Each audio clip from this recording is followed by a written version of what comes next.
Greetings. This video will be largely unedited as it's basically a stream of consciousness. I realize I haven't made a video in a while, but I did just want to check in.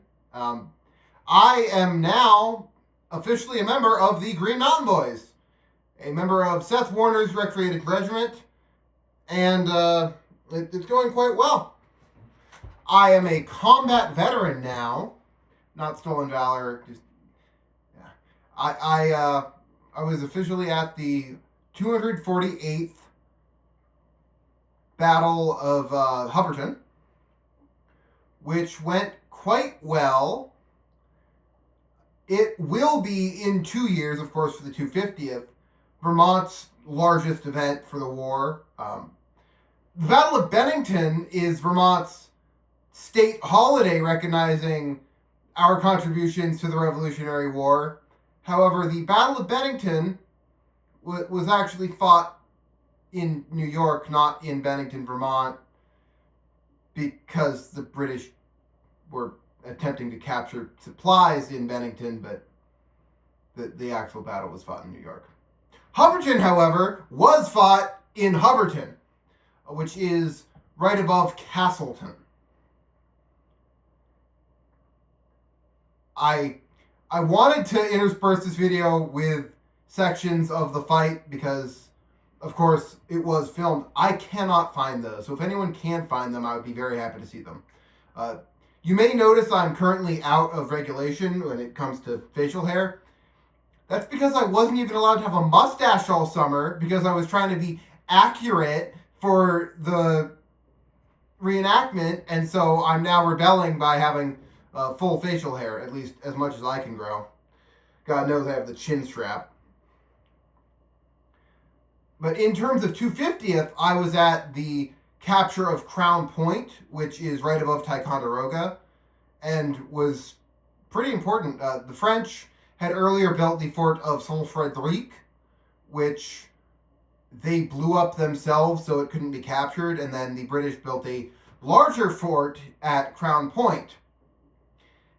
Then in 1773, there was a fire, and several of the cannon that were recovered there had been for 2 years in the ground. See, when there was a fire in a 2-story fort, and the floors for the second story are made of wood, the cannons on top just fell into the ground and weren't fully recovered. It was a pretty easy fort to capture as they had one platoon there, not even a full company. There was, I want to say there were 11 British for the whole fort, so it was pretty easy to capture. But besides that, I was at the 250th of Ticonderoga, not the taking of Ticonderoga, as I was at the taking of Crown Point, so I couldn't be two places at once. I was at the 250th of the embarkation of the men to Canada from Ticonderoga. And with that, actually, if you go to Fort Ticonderoga's YouTube page, you'll see me several times in the video. I counted at least 10 where I recognized myself. Not that I'm all stuck up and seeing how much exposure I got. No, but I was there for the embarkation of Montgomery's troops to go capture Quebec. Yeah, whack. Comme ça. Montreal and Quebec. The Quebec expedition, as the province is Quebec. But this is just a quick check-in. I'm sorry for not posting videos. I've been doing so much research that I honestly can't decide what to make videos on. But really looking into Vermont and upstate New York history a lot, as that's what my unit portrays. Oh, and if anyone's interested, we are accepting volunteers. Seth Warner's Recreated Regiment is accepting volunteers. And if you want to begin your research somewhere, begin it at Seth Warner's Recreated Regiment's YouTube page, where the commander has put up videos. He wasn't actually commander at the time that those videos were made, but he was just, since I've been a member of the unit, and remember I've been in the unit for less than a year, has been promoted to commander of the whole unit. Actually, so great story on that. Any of you who reenact, one moment. Any of you who reenact know how annoying it is to fully clean a flintlock. The captain attempts to not fire if he can because he doesn't want to deal with taking this apart, oiling it, cleaning it fully. So if you can not fire and just drop on a few drops of oil, that's great. A few shots, you gotta clean it. So we're at the Ticonderoga event, the Onward to Canada event, where, keep in mind, we are one of several units, so we're not in charge. We are merely there to be bossed around. Even the captain doesn't fully know what's happening because he's just a captain. The higher-ups, this isn't even the real military. This is a pre-scheduled event where we have no actual enemy combatants, and it's getting messed up. I forget who said it, but the idea that it's hard to understand history until you've reenacted is very true, because on the ground, I have so much... It is so hard to armchair general after you've been on the ground and can look and go, oh, okay, no one knows what's happening, and you never have a bird's eye view. But anyway, sorry for the tangents. I may be imbibing currently as there's a cold coming on, and so I must warm my innards. Anyway, we fall into line, and since this isn't our event, our officers aren't allowed to be officers. It is only fort staff that is acting as officers. So my captain falls in, and he falls in right next to me. We're in line. One moment. We're in line, and he looks around, realizes there's enough other guys, goes, screw this, I'm an officer, and just steps out of line, which is fine. Part of why that's fine is this is an event open to the public, and someone had to, unfortunately, stay in camp to guard the supplies, because I don't know if you know this, reenacting is not cheap. So the captain volunteered to stay back and guard the supplies nobly not participating, which means he was on camera less. I'm a former theater kid. I love the limelight. But he just falls out, which I thought was funny. Back to the limelight bit, and this is fully just a rant. I realize this video won't do well. I just want to get some thoughts out. I haven't had time to record this during the actual times of the event because I was exhausted after. And then I had work the next day, so I couldn't record. Anyway. Oh yeah, former theater kid. So at the Battle of Hubbardton,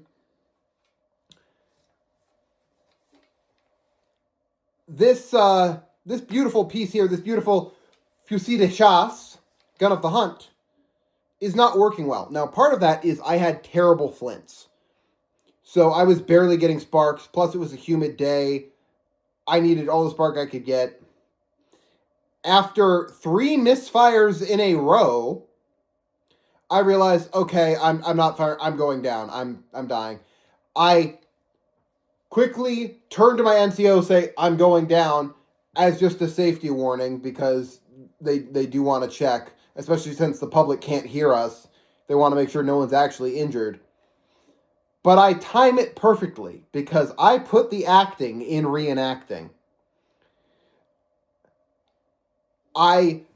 We're doing fire at the stay, where we are going back and forth, replacing our men as we are light infantry. We don't do close order. We're at open order, fire at the stay, which means front rank fires while rear rank reloads, and then you switch. So it's time for me at the back, knowing I won't fire, I only mimed reloading, because my gun wasn't going to go off. We begin to go, and perfectly as the British fire, I have my right leg shoot out from under me and fall forward. Well, fall somewhat sideways.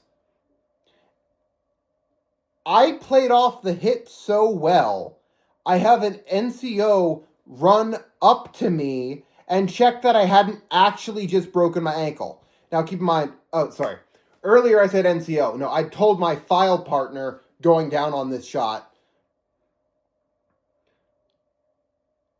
And then the NCO, after seeing that, runs up and checks on me. It was played off well for the public. It looked like he was checking on me to see if I was killed or wounded.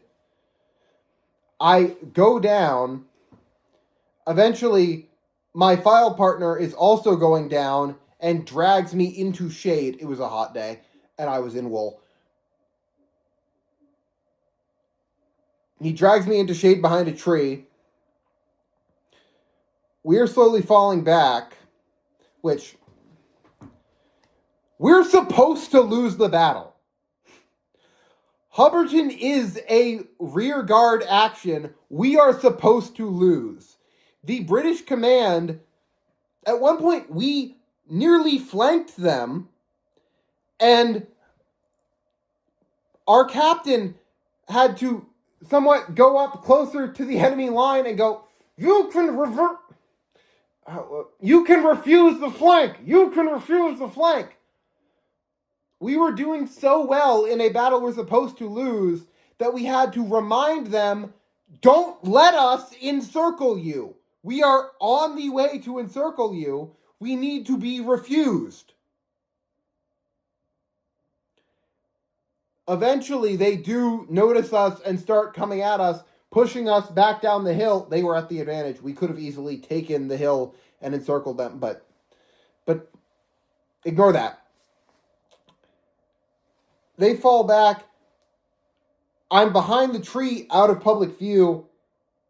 After that section of the fight is done, we reform. Keep in mind, I'm still dealing with this gun with a terrible flint. I do, once I'm behind the tree, I'm able to pick the vent properly and ensure that it's not that. I do end up firing one more time this weekend, but still, These flints are amazing. My previous flints were awful. I'm actually just gonna... Yeah. I like these flints. I found better flints, and I got 7 once I found a quality flint supplier.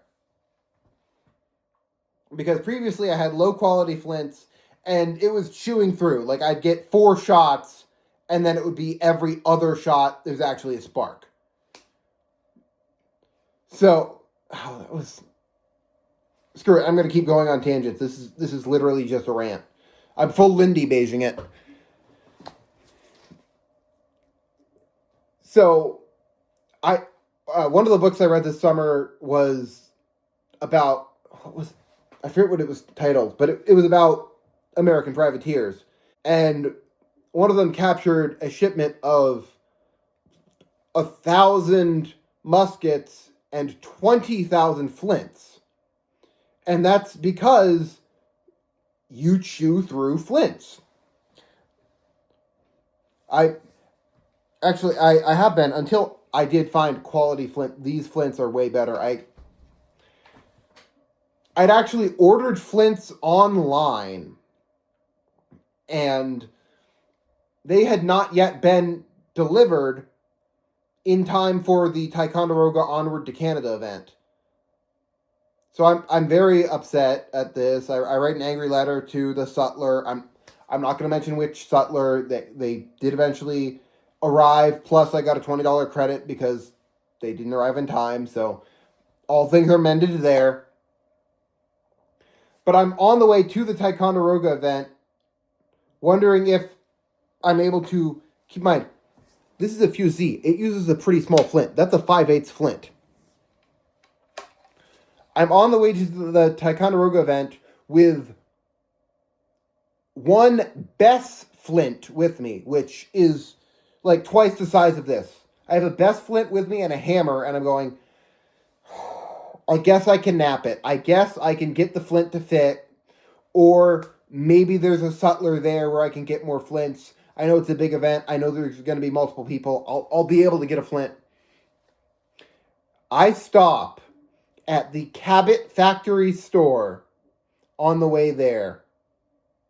If you know Vermont, you know. The Cabot Factory store in Stowe, where there's Smuggler's Notch Distillery right there. Cabot.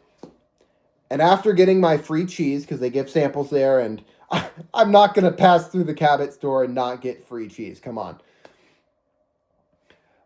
I go, okay, Flint. I'm looking for gun stores, hoping that I'll find a gun store that has antique guns and flints.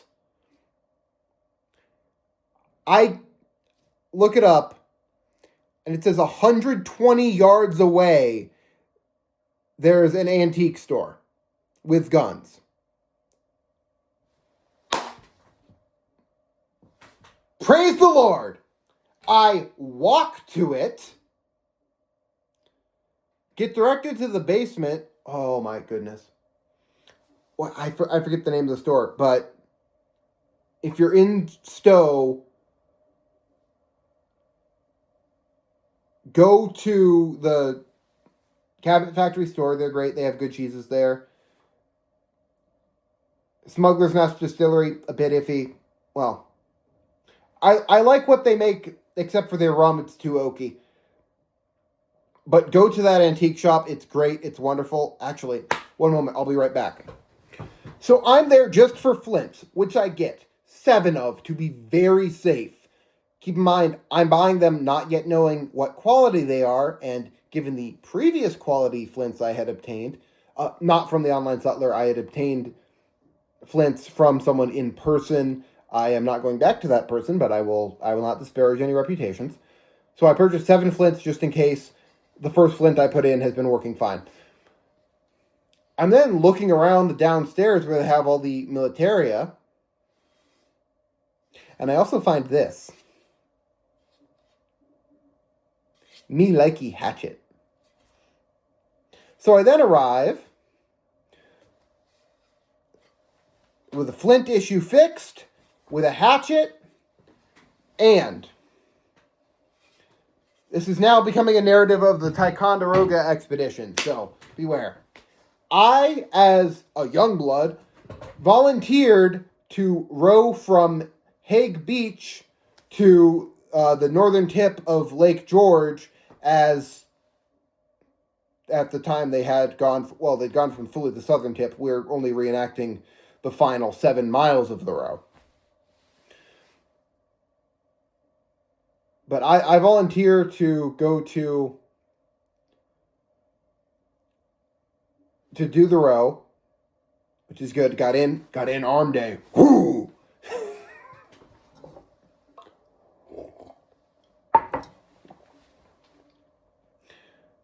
So I volunteer. We show up. It's all right. We're getting ready for bed, and they go, all right, it's drill time. They teach us Norfolk discipline. Keep in mind, I am somewhat new to soldiery. I had barely memorized the 64 Manual of Arms. And now they're teaching me Norfolk because, oh, you're portraying Connecticut militia, and Connecticut hadn't yet adopted that manual of exercise. They were still going off of the Norfolk discipline, which I appreciate the accuracy, but I'm fighting every bit of muscle memory, and I fully understand muscle memory at this point. So circling back, my sergeant is a Marine veteran, and he will constantly mention, sorry about that, I'm fighting muscle memory of modern discipline.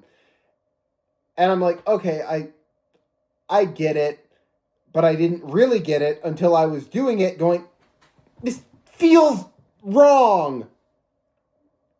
I'll give you a small example of Norfolk being a terrible idea without standing up.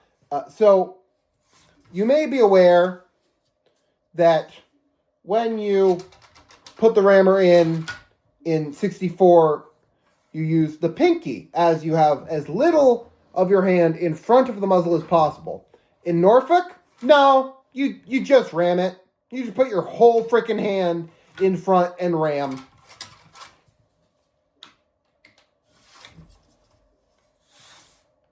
And returning, you return with the pinky. Not in Norfolk. But also, if you look at those from the mid-1700s disciplines where they're very much straight up and out, and that's Norfolk, not 64. I prefer 64. Probably just because I was taught it and I'm stubborn like that.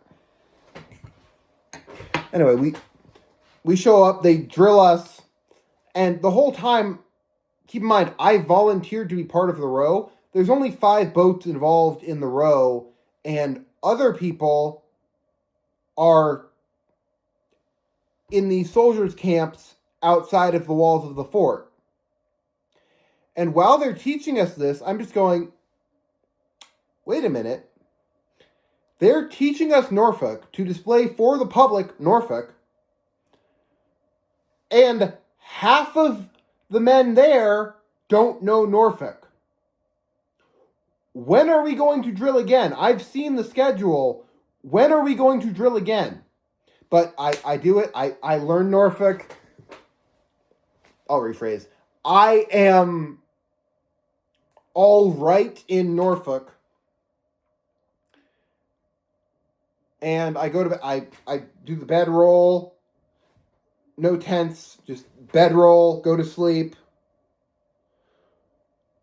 Wake up in the morning. Get some coffee quick, start loading. Actually, I have to laugh. So we had a bit of a hurry up and wait in the morning. And while the officers are talking, we get a final bathroom in, knowing that it'll be a few hours before we have a chance again. I come out of the bathroom at the public beach, and I notice a swing set where 2 other reenactors are swinging. And I go, nah, it'll take a bit. And start joining them, swinging in uniform. There's a photographer there, because it's a 250 event, and he snaps a few shots of us. I've not yet seen it posted. But if anyone can find the picture where I and 2 other reenactors are on swings, just going back and forth in full kit, oh, send it. Find a way to send it to me. Chef's kiss. So we load up. My boat is the second to last to push off. And as we're beginning to row out, we get an alert. Oh, General Montgomery's still on shore. So we pull up to the pier, have Montgomery and his 2 aides-de-camp load. Well, one was his aide-de-camp, one, I forget what he officially was. But we have 3 more men load on, which made sense. We were heavy in supplies, but low in men. There was room for them. And keep in mind, the crew is Warner's regiment, which historically was a bunch of drunk hillbillies. And I'm not just saying that like, oh, we shot from the... Like, no, this was light infantry. We actually followed light infantry discipline, fired and retired in cover, and there are documents of our men not listening to officers from other states because, no, I'm pretty sure we didn't elect you. Fuck off. Sorry for the harsh language there, but we very much, it was a militia that, despite learning discipline, stayed very backwoods at heart through most of their service. So we pick up the general, and we're doing the rowing, and we're joking back and forth. There is a drone overhead, so we have to be somewhat serious, but drones don't have audio, at least that one didn't. And so we're talking back and forth, being somewhat crass, and the general, who is fort staff, and his aide-de-camp, who is fort staff, are somewhat less comfortable with the degree of vulgarity that is ensuing in said boat ride. Now, keep in mind, we're being historically accurate in this vulgarity. Not somewhat. Somewhat, it's conversation we can talk about, whatever. We do talk about some modern stuff, but actually, I find it somewhat funny. My introduction to the Dictionary of the Vulgar Tongue was in this unit. So we're going, we keep rowing. Keep in mind, we're the second last to leave, and then we pick up General Montgomery and his aide-de-camp.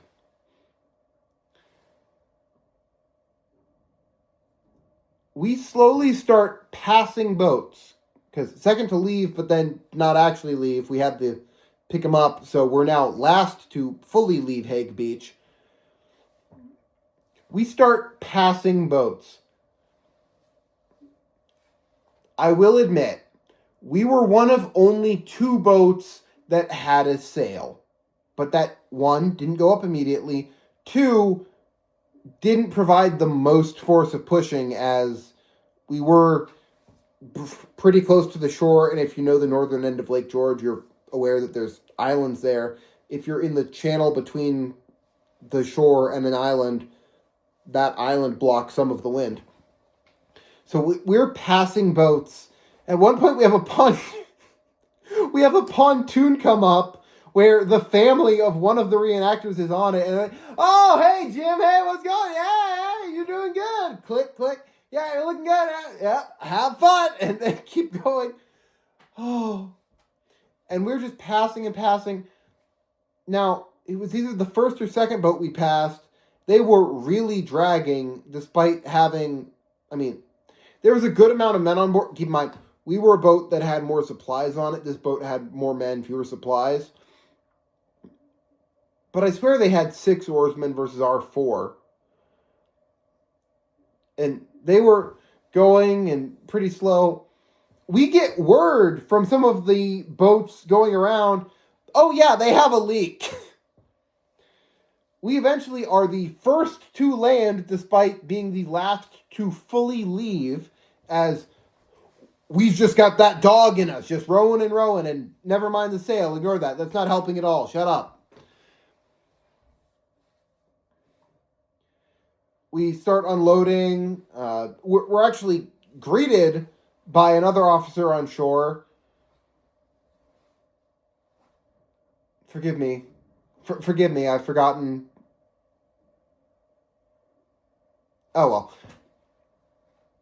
But we're greeted there. We unload. I'm still barefoot because we had to heave off, and I'm not going to... I know that there's a march coming after this. I'm not going to have wet shoes on the march. I picked off my shoes, tossed them in the boat before heaving in shoes and socks, before rolling up my breeches as high as they go and shoving off. On the dock, well, right next to the dock, I barely avoid stepping in a present from said officer's horse. There's a few horses on shore. There's oxen. I help with unloading. I want to say only 2 of the boats had arrived. Maybe it was 3. No, it was only 2. I load up one of the other boats. Sorry, bateau. I was in a boat. I was not flat bottomed. The other bateau we loaded up, and I'm with the other 4 men from my unit who'd volunteered for this. But I'm also right next to someone who is friendly with the unit but not technically in it, and someone who is in the unit but also volunteers at Fort Ticonderoga. And they go, okay, you 3, we're the first unit to march off. Fall in. And I go, I'm not with I'm with Warner. And they go, all heading to the same place. And I go, okay, guys, bye. So I'm marching off with one guy who is somewhat in the unit, but also is Fort staff, so a bit different. But there's no one else from the unit there. We march through. The guy who's not in but is very friendly with the unit flexes on us partway through the march. He pops off his shoes and walks barefoot for like a mile. Somewhat historically accurate for certain parts of the campaign. But he's just flexing on us. We're on asphalt. We're on the main road. And he just pops off his shoes, starts walking barefoot. Like, yeah, I can do this. Shout out Avery. That was impressive. So we get to the outskirts of the fort, we get past the old French line set up out there, and I have other people from my unit. So I was one of 4 men from my unit who did the row. 2 of the men involved in that, so 2 of the 3 others, their wives are camp followers, and they start asking me about their husbands, and I go, I have absolutely no clue. I'm just a dumb private. They told me just march, and I just marched because I follow orders. And, oh, sorry. So, I jumped ahead. I'll circle back. Partway through the march, we get an alert. The final boat has landed, which is good because it had started leaking water, and they were bailing for most of the trip. But they did eventually make landfall, which is good. So we get that alert. I then arrive at the fort. The 2 wives come up asking about their husbands. They go, I'm a dumb private. I have no clue. They pulled me off, told me to march. I marched. Half hour to an hour later, I also then down Switchel. I'd had no breakfast and had just rode 7 miles, marched 3. So I'm downing Switchel.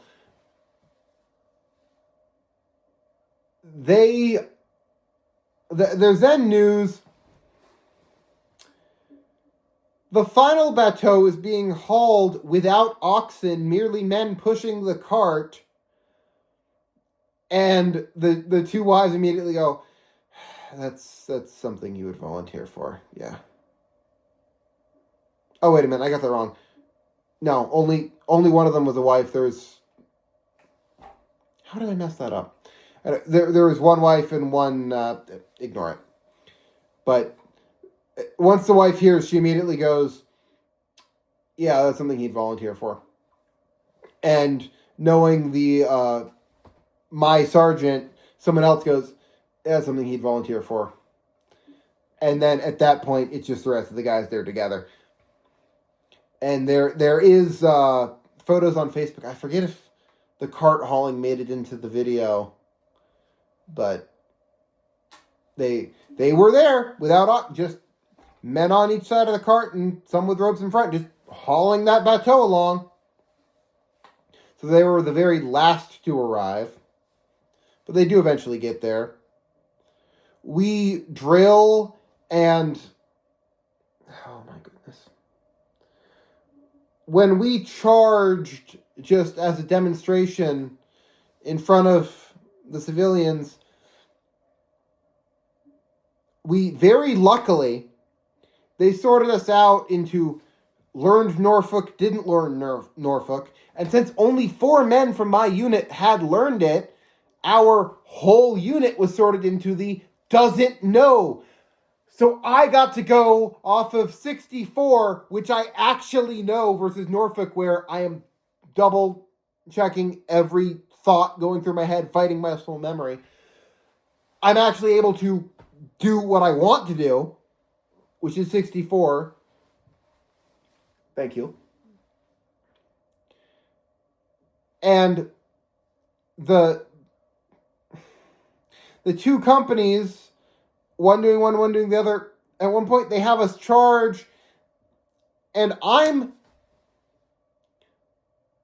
we did it twice. One point I was the final man on 64, which meant I was hearing the Norfolk commands and going off of the people to my right. The other point I was second from the end, where I was still very much listening to that and fighting, learning that, because although I have the 64 muscle memory, Norfolk was fresher in my head, so it was I was a terrible person to be on the end, but I was listening to both and trying to tune out my left ear.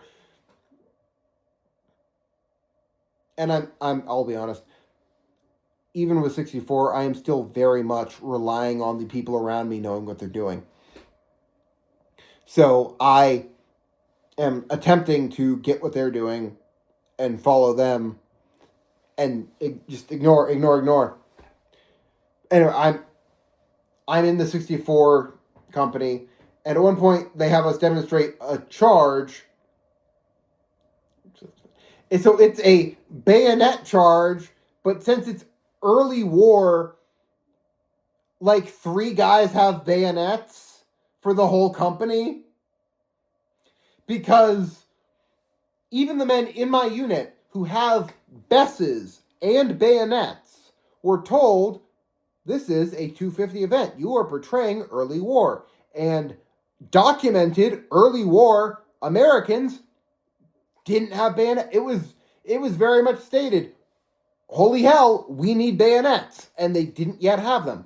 So the men who even have bayonets, most of them didn't bring them, thinking this is early war. We demonstrate a bayonet charge, and the 2 companies, which are just there, begin to press. And remember, I'm very much on the edge, and I'm literally getting pressed together as we charge, and it just falls apart and looks awful.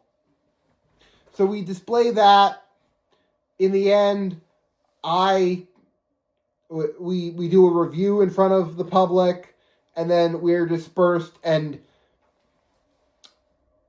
very much told, please interact with the public. It was... They basically said, look, we know you're autistic as hell, but please talk to people. Is pretty much what they said, which is true, but also I did talk to people. And I explained the differences between the different units, explaining that, well, yes, this is early war. We do not have yet the stupid commands that unifies us. We're going off of different militia practices. The Connecticut men know a different practice than other men. We're working on that. We have different unit cohesion. It's working to be better. I explain the way a gun works several times, which... So I did an event at the Ethan Allen Homestead, and my captain was explaining to the public the mechanisms of a firelock, and there were some jokes in the group chat afterwards about, it's great how many times you say touch hole because of the double entendre there. But I'm talking to the public. Eventually, we start heading back to camp, which is right next to the drilling field. And we're still talking with the public. And one lady comes up and is really interviewing us, talking about how she runs a podcast aimed towards children, but they talk about really the foundations of America and a lot of stuff pre-revolution. She wants to really get into the reasons behind the revolution, like all aspects leading into it. And so I'm happy. I pull up Audible and go, okay, yeah, here are a bunch of books. She asked for recommendations. I didn't just randomly go, but I pull up and go, like, okay, in prepping for 250 events, I'm like, okay, read this. You're great. We're talking more. My captain is there. He's a great guy. I mean, some other guys in the unit might see this video at some point. Honestly, I think he might be my favorite guy in the unit. Which is, like, personally, he's great. And that is partially because we nerd out together. But at one point I go, oh! In the conversation, something pops up, and I realize, oh, and you should read The Men Who Lost America, which is a retrospective on several British officials. And I get, like, a nice look from my captain, and then I realize in his videos on the Warner's Recreated Regiment YouTube channel, there are several points where he references The Men Who Lost America when pulling quotes, which is great. And then I never got a name of that podcast, which I very much regret. I realized she said it was aimed towards kids, teaching them, like, fundamentals, but I still want to check it out. But we then we went to the fort and did some parapet firing as a demonstration, which was great. Honestly, there wasn't as much command and control as there should have been. Most of that was they were attempting to have us fire as quick as possible, but there were 4 ranks. And if you fire literally as soon as you get to the parapet, the man who circled back is not fully done reloading. So what we ended up doing was the man second to the parapet would run up, tap the other man on the shoulder, letting him know to fire, because the whole idea was do not have at least one man still loaded once you fire to be ready, which is what we attempt to do with fire at the stay where we're switching ranks. Is we're still firing with the speed of firing in volley, but with the advantage of never being unloaded. And the point of this is to prevent a charge. So we run through that, and we then row a mile away from the fort to the public boat launch, which I'd also earlier volunteered to row the boats from the boat launch to the fort because they'd only brought one bateau on the cart and the rest had to be trucked along and then snuck in the day before we launched. So I ended up rowing a total of 9 miles that weekend.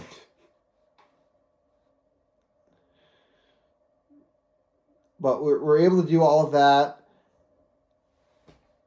And that was, I mean, it was a great event. I'm really excited, looking forward to all the 77 events, which is when, of course, General Johnny Burgoyne's men were doing the campaign there. So we've got a bunch of events there, getting ready for, I don't think there's any big 250 events in Vermont or upstate New York next year, at least not that I know of yet. But I'm excited. Still debating going to Philadelphia for 4th of July 250. But lots going on. Okay. I realized that was a bit rambly and there wasn't really a good end to it, but I'm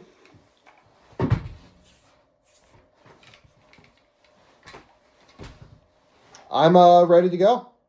Anyway, see you guys at some point, and I'm hoping to have, before the end of the year, a video posted where I just review all the books I've read in preparation for 250. But that's somewhat iffy. Anyway, Green Mountain, signing off.